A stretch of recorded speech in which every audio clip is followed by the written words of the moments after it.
This is the one. Wow. Just missed my car. Holy.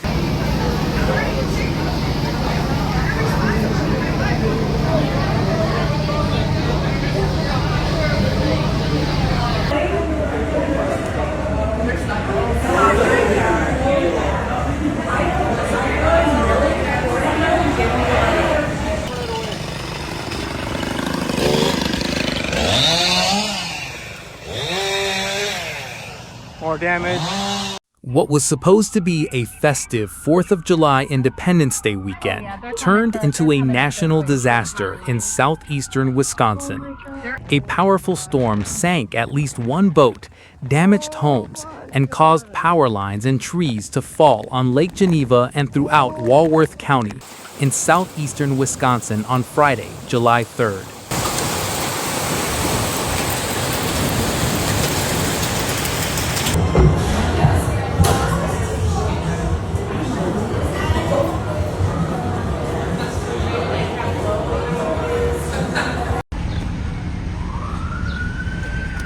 Main Street trees.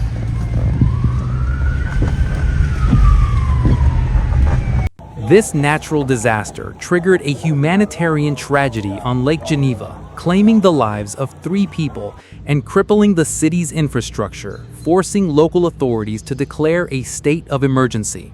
Tornado-like winds ripped through the waters and land of Lake Geneva, crippling infrastructure and leaving tens of thousands without power.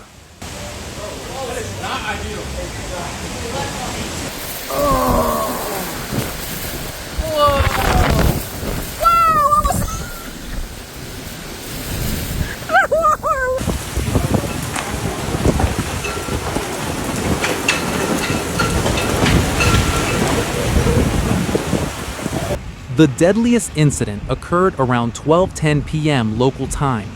A medium-sized private motorboat carrying 10 passengers became stranded in the middle of Lake Geneva when severe weather suddenly struck. However, strong winds and high waves immediately struck and sank the boat.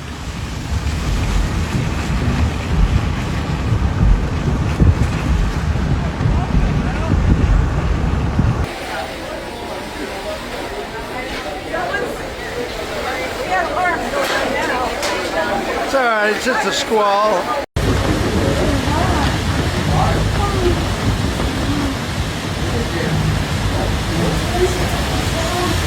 The storm's destructive impact was not limited to the waters. The National Weather Service reported that the storm was packing straight-line winds measuring 70 to 76 miles per hour, about 112 to 122 kilometers per hour, equivalent to a tropical storm or Category 1 hurricane.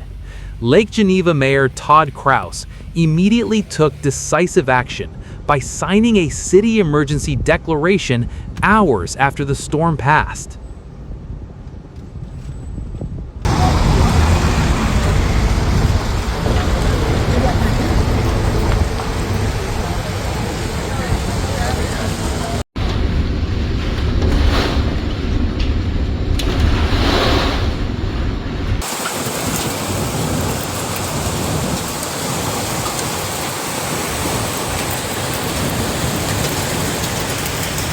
Walworth County was the hardest hit area, including the cities of Lake Geneva, Lake Como, Delavan, Darien, Sharon, and Lyons.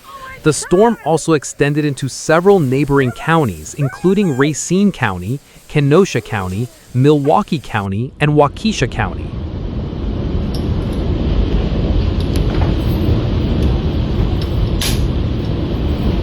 You can see the rain coming. Oh my God. Oh.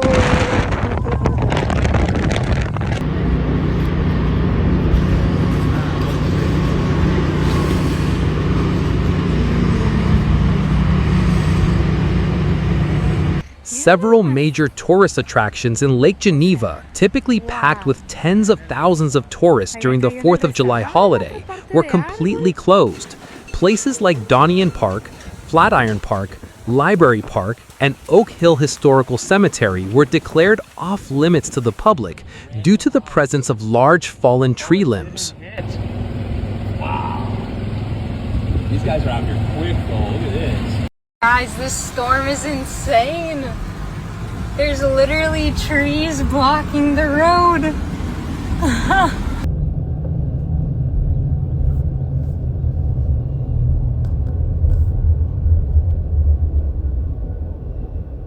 The Walworth County Sheriff Office reported medical emergencies across the county due to building collapses.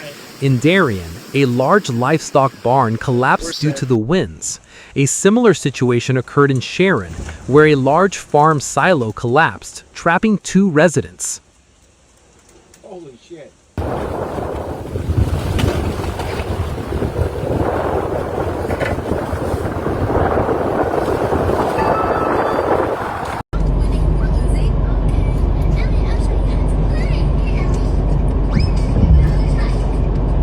Furthermore, dozens of reports of vehicles trapped amidst live power lines were received by the emergency call center. Rescuers were forced to ask drivers to remain in their cars for hours to avoid the risk of electrocution while waiting for the main circuits to be turned off. Holy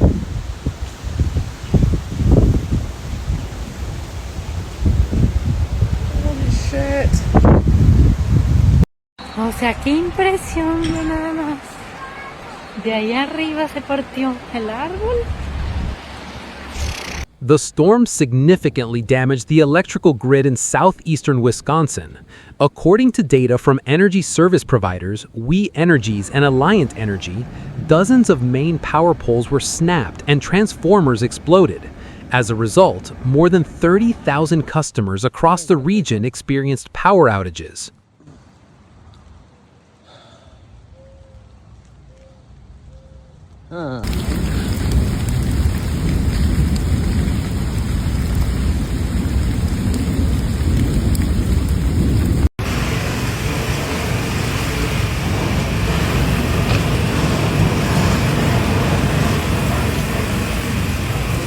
The most severe damage was concentrated in Racine County, where more than 10,600 customers lost power, Kenosha County with 7,300 customers, and Walworth County with approximately 12,000 customers. In densely populated areas like Lake Como, police were forced to completely block access and enforce a curfew.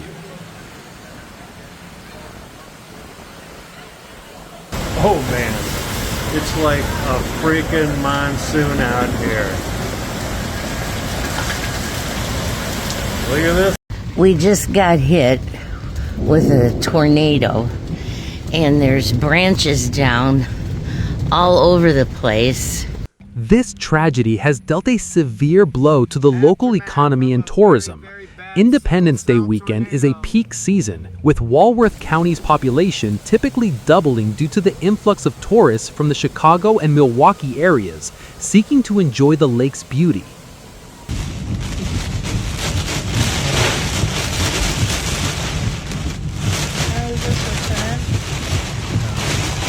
Yep.